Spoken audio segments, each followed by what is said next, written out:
Hi guys, this is Elizabeth Quam from Getty Grove, and I just wanted to make a quick video about breastfeeding while after having explant surgery and my experience.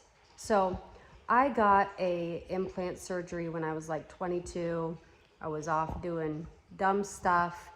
And then when I was 25, I really came back to Iowa, settled down, got in touch with my faith in Jesus, and then just more recently, about a year ago, I got an explant surgery. And then I got pregnant, which was a surprise. I was gonna wait for a few years after Jace, but I got pregnant, and the pregnancy went well. Lots of healing before then and then after, but I was curious, like, am I going to be able to breastfeed? Because of an explant, any type of surgery that you do to yourself, whether it be breast implants or breast explants, there's a potential for you not to be able to nurse. I nursed all of my children with implants, and I got implants through the armpit. So there's multiple ways that you get implants, but mine were through the armpit. They were saline implants, and they're just toxic for your health. So a lot of women do not consider this before they get an implant surgery. They're toxic. They're awful. Anytime you put an implant in your body's immune system is going to be trying to kind of fight it off all the time. So it's just not a good thing, not a good idea. So, and a lot of people are explanting their breasts because they find that they have breast plant illness, which I think has to do with mold in general, but no one has to agree with that. Anyhow, I have, since having my baby, I had my baby. She's a beautiful little girl. I had her 3 weeks early, and her name is Ryla Ray, and she's doing really well. She didn't have jaundice, not too much jaundice. Didn't have to do the light therapy for it. She perfectly healthy and fine. So milk production, I noticed right away that I had to pump because she wasn't quite latching very well because of the way that explant, they have to sew your chest back on to your body. And especially on one side, I don't feel like they did that very well, and there's a crease. And so like, it was just hard to attach her to my nipples, and it was not working very well. So I the production was less. So even though I produced colostrum and produced milk, so she did get some colostrum, which I'm thankful for, I haven't been able to produce as much.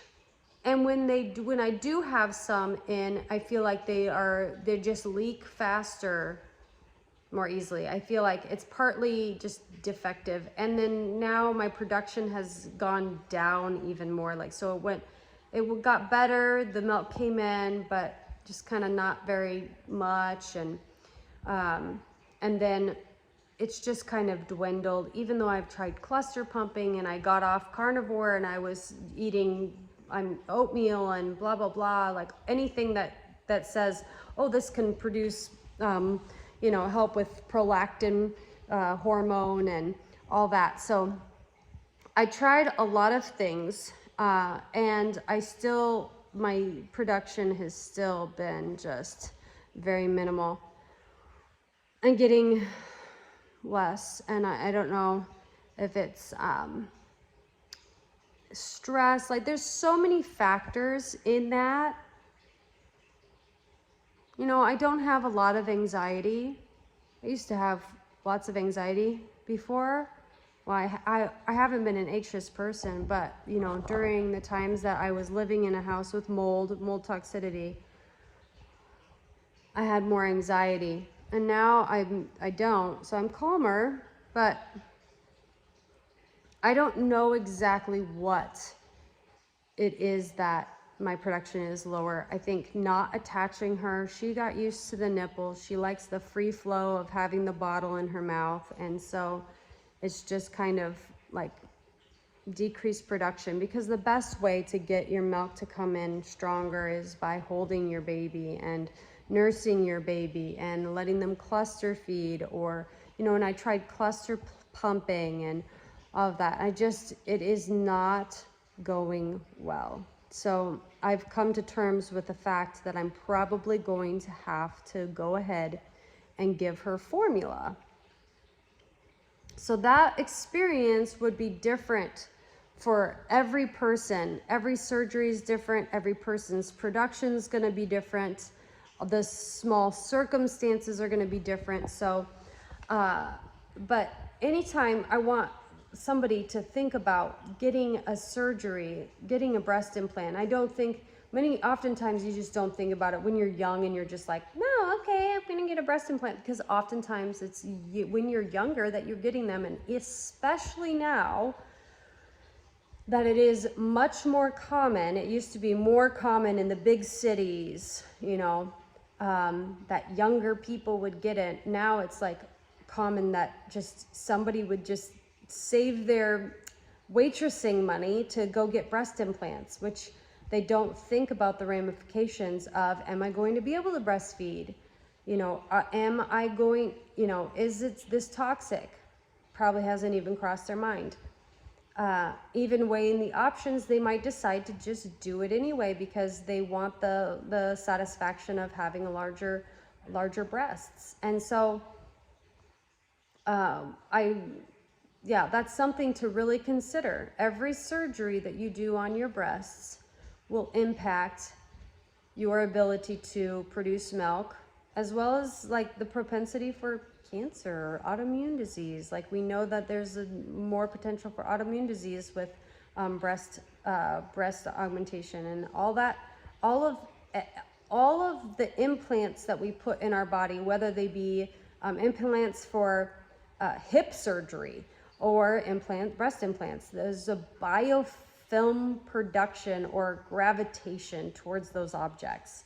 It's just very difficult, and your body's immune system is going to be lit a little bit. So it's just kind of like anything that we can do to squelch inflammation in our body is good. So putting implants in, getting implant of any sort is gonna be difficult for your body. So I'm glad that I got them out. I'm glad my baby is okay and safe. And I'm glad that she's alive, even though she's not gonna get enough, you know, she's not gonna get breast milk that much. You know, I'm gonna try to pump as much as I can, but you know, she's only getting like a bottle and a half a day from me. So it's kind of depressing, but I'm glad that she's healthy and strong. So that's the most important thing to me. So I'd like to talk about the formula that I'm going to use. You know, I found this formula, but it's really expensive. Kendril formula. It's from the UK and it's organic.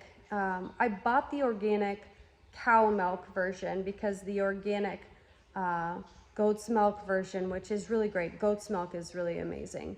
The goat's milk version was really expensive, much more expensive, and it's expensive as it is.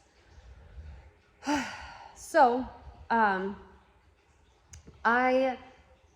there's also an organic kind at Walmart that I might purchase, and then I just might mix it up. So like, if she can get a bottle a day from me, or, you know, whenever, maybe I'll just stop producing, I don't know. But if she can get a little bit of organic, it's better. Or, I mean, ideally it would be all organic, but we'll see what happens. And I'll try this milk out and see how it goes and see how our finances are. And I'll probably mix it with some other stuff too, just to other baby formula, maybe just to stretch the cost a little bit. So yeah, I thought I'd update you guys on that.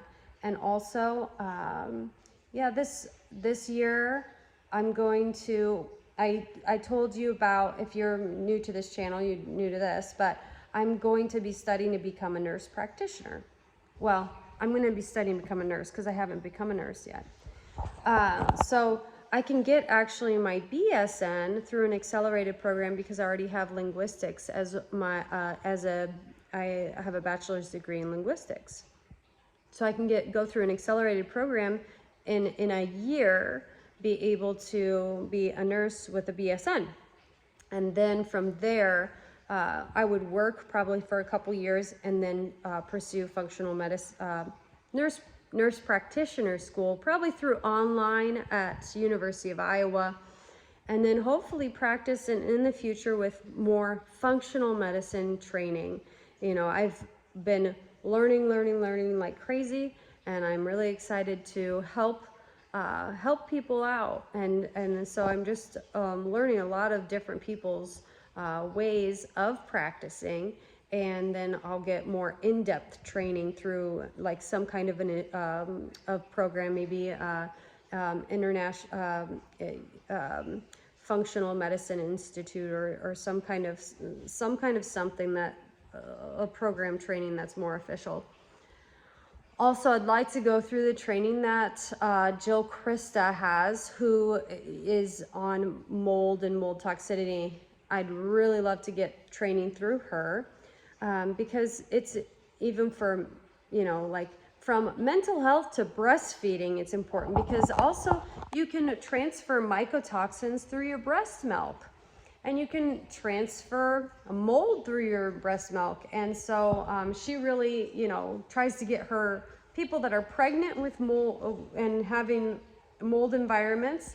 She tries to get those pregnant people out of those homes, pressure them out as much as they can, because avoidance is the best thing to get away from the presence of the mycotoxins spewing. And oftentimes it's your own body that has the mycotoxins inside of them that are growing. So yeah, and it can be transferred through the breast milk. I think my breast milk is fantastic right now. That's because of all the iodine and boron that I love to use. And I even tried to like just take away all my supplements, like any supplements that I was doing. Just to get a baseline, just to get like, to see, and also put back carbs, because it can be deplete, like it can deplete your milk supply, except for there are lactation consultants that do carnivore and help people become successful at producing milk through the carnivore diet as well. But I took away everything, and I just tried to see if that would make a difference. No difference. And so I just kind of feel like going back on to what I know and what I enjoy, and seeing what happens from there. And I'm just going to continue to pump and see if maybe by chance it starts to increase, but I don't have high expectations. So it's probably going to be this Kendra meal formula that I'm going to feed her, along with mixing it with some other formulas to at least kind of stretch the cost. Anyway, well, thank you for watching this video, and I'm sure that anyone that wants to know something about, you know, the explant surgery and the ramifications and also the experience of people, that is helpful to them. So I just wanted to throw that out there and let y'all know.